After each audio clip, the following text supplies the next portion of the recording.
Hey, it's Coach Justin from Ultimate Baseball Training, and in this video we're talking a little bit about bunting. I'm going to give you my top 5 bunting tips to have you bunting like a pro. So without further ado, let's get started. So when it comes to bunting, I know bunting is not the hot topic that a lot of young players like to focus on, but bunting is very important, especially if you're looking to play this game at a high level. I think every hitter out there needs to learn how to not only sacrifice bunt to move runners over and to help your team win, but it's great if you can learn how to lay down a drag bunt or a push bunt and possibly eke out a few extra base hits a year when the opportunity presents itself. So bunting is very, very important. That's why this video is important. I really think these 5 tips are going to help you out. The first tip is set your bat angle early, okay? I think that especially, let's talk about a sacrifice bunt. I think that a common problem is a lot of hitters think that it's a surprise and they square around way too late, and that causes them to either pop up their bunts or bunt it right back to the pitcher, and that's not what we want. So to avoid that, just set your bat angle early. You don't want to go too early, but it's not a surprise. Everybody in the ballpark should know that you're laying down a sacrifice bunt here. So when he starts his motion towards the plate, that's about the time when you want to square around and you want to set your bat angle early. So let's say that I'm bunting down the third base line here.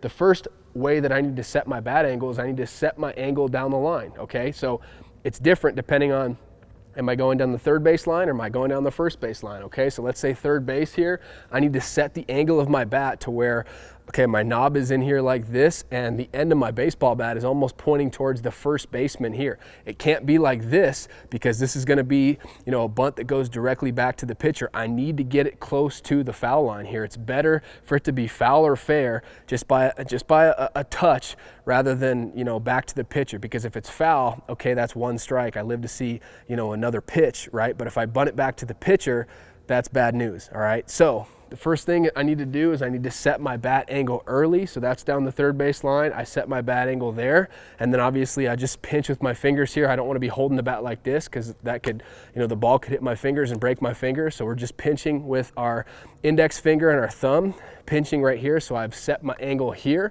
And then I also need to set my vertical angle, okay? So I recommend having your barrel a little bit above your knob. Okay, not perfectly flat, but a little bit above your knob, and you want to maintain this angle. Even if it's a low pitch, we'll talk about how to handle that in a second, but you don't ever want to change this. You don't want to go down like this and dump your barrel to adjust to the pitch, because that's going to result in a bunt that's popped up. Bad news, okay? So 2 things we need to do. We need to set our angle down the line. Okay, that's done there, and then I need to set my vertical angle like this, and it all happens in the nick of time, right? So the pitcher's getting ready, getting his sign. As he starts his motion towards the plate, okay, that's when I set my angle down the line and I set my vertical angle. It doesn't have to be like this, just a little bit with my barrel above my knob here. That's down the third base line, and the first base line, my angle down the line is gonna change, right? Obviously this is third base line. I need the ball to go that way, so I'm gonna have more of an extreme angle like this. First base line, I'm going this way. This one, you got to be really careful that your bat's not square to the pitcher. It's got to be down the first base line. We need to bunt it, again, you know, either foul or fair, right down the line. It can't be back towards the pitcher. So that's the first bunting tip. Set your bat early, set the angle of your bat early, set it down the line, right? And be sure that you get that vertical angle and you maintain that as you bunt. All right, tip number 2, we want to start from the top of the strike zone. Start from the top of the strike zone, and then we want to work down, okay? And the reason for this is because if I start with my bat at the top of the strike zone, any pitch that's above my bat, I can just pull it back. I know it's a ball because this is the top of the strike zone. Anything above that, it's an easy take for me. So I don't have to think about anything above my bat. I just react and pull it back, okay? So that's a great way to tell where the top of the strike zone is. So you start from the top, and then the other reason we start from the top like this and work down is because unlike, you know, when we're actually hitting with a bunt, we want to get on top of the baseball. You never hear me say that to get on top of the ball, right? You never hear those words come out of my mouth, but the reason we want to get on top on a bunt is because we want that ball on the ground. The worst thing that we can do is, you know, bunt it, a line drive back to the pitcher, or bunt the ball in the air. We don't want to get underneath the baseball. We got to get on top. So I recommend starting from the top of the strike zone and working down. If it's a lower pitch, you can work down, but you're still getting on top of the baseball so that ball goes into the ground. If we we were to start low like this, you see some hitters start way too low like this.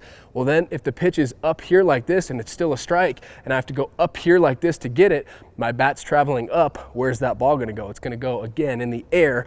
We don't want our bunts in the air. We want our bunts on the ground. So we got to start from the top of the strike zone like this.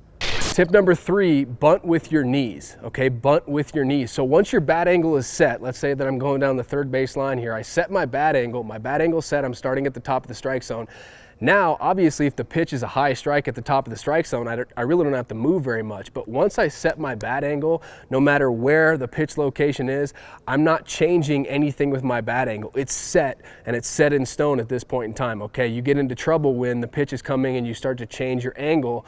Like if you're good down the line here, but then as the pitch comes, you start to turn like this. Now I'm back towards the pitcher, okay? So I need to set my angle, and I need to maintain that angle. I'm not changing that angle. Again, start from the top of the strike zone, and any pitch that's below my bat, all I need to do, the only adjustment I need to make, not with the angle of my bat, but just with my knees. I go up and down like this with my knees, and it should just be down, right? Because we're starting at the top of the strike zone. So if it's a little bit of a lower pitch, I just bend my knees until my bat is on plane with the pitch. So that's about a middle pitch, I bend down like that. If it's a lower pitch and I'm still gonna get the bunt down, I bend down just a little bit lower, but the biggest thing that you want to avoid is I'm not bending down and it's a low pitch and I'm dumping my barrel like this and popping the ball up. No, I set the angle of my bat, and that bat never changes that angle, okay?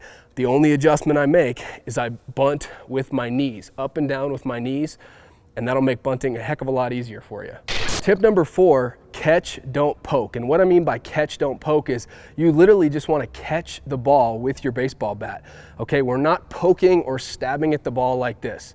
All right, all we're doing is we're catching it. Okay, so we set our bat angle, and when the ball comes in, all I'm doing is I'm softly catching it. That's going to result in a soft bunt that's down the line and it stays away from the defense. But if I'm not trying to hit the ball here, but if you try to poke at it like this or try to hit the ball, number 1, your likelihood of popping it up goes up. Also, this is, your bat's now moving and the ball's moving, so the likelihood of, you missing goes up. And even if you make contact, when I do this, that's going to be a really hard bunt, and that's going to be right at the infielders or right at the pitcher. They're going to be able to make that play, and I'm not going to do my job and get that runner over, right? And so we need to be soft with it, and we need to just catch. Bunting's easy. If you can catch a baseball, you should be able to bunt. Catch the ball, don't poke at it. You've probably all seen the viral video of the baseball player with the lacrosse stick, right? And it's during BP, and he's got a lacrosse stick, and all he's working on is literally, instead of a baseball bat, he's holding the lacrosse stick, and he's literally catching the ball in his lacrosse stick. If you have a lacrosse stick, I think that's a great drill for you guys to work on, because you obviously can't stab at the ball or whatever. You just keep that bat angle. You start from the top of the strike zone, right? You bunt with your knees, and then as the ball comes in, you can soften it by just not changing your bat angle, but just pulling back ever so slightly, and you want to catch the baseball with your bat. If you have a lacrosse stick, try out that drill. But if you don't, that's still just a great visual to remember. We're not hitting the ball, we're not poking, we're not stabbing at it, we're just catching the ball with our baseball bat. That's how good bunters do it. All right, and the 5th and final tip I have for you that's really going to help you out, bunt first, okay? A common mistake that I see a lot of hitters make is they're trying to bunt and run at the same point in time, okay? So they're, even on sacrifice bunts, a lot of times you'll see hitters who miss the bunt because they're trying to get out of the box in a hurry. What you have to realize is bunt first, especially on a sacrifice bunt, because on a sacrifice bunt, the whole object is you're sacrificing yourself. You're not trying to beat it out for a base hit. If something happens, great, but you're sacrificing yourself to move a runner over and help your team win, get a runner in scoring position, right? You're sacrificing yourself. And what you have to remember is, even on a drag bunt, this is hard for players to understand, but it's the truth. Even on a drag bunt, when you're trying to bunt for a base hit and you really do need to get out of the batter's box in a hurry, unless you're a left-hander who's got it down where you can bunt and run at the same time. If you're a right-handed hitter, it's still bunt first. It's still, you're showing later on a drag bunt and you're dropping this back foot, but it's still, you got to get the bunt down first. And ironically, the bunt is where the magic happens. If you can pinch that bunt close to the line, even a player with average speed can still beat it out for a base hit, right? So bunt first, whether you're talking about a sacrifice bunt or bunting for a base hit, you've got to lay down the bunt first, then worry about running. Bunt first. Hey, I really hope you enjoyed this video. If you did, please leave it a like. I'd really appreciate that. And subscribe to the channel if you're new here, and be sure to turn your notifications on. That way you never miss any of our upcoming baseball videos we're coming out with on a weekly basis. And last thing, hitters, I have a great free resource that I want you to download right now. It's called the Contact Point Checklist. You can download it for free by just clicking on the link down below in the comment section or in the description. But this free contact point checklist will help you make sure that your swing looks picture perfect at the point of contact, so that you can improve your consistency at the plate and increase your bat speed and your power and just have more success as a hitter. So I really think it's going to help you out. It's 100% free, so go download that right now. I'll see you over there. Thank you so much for watching this video, and I'll see you in the next one.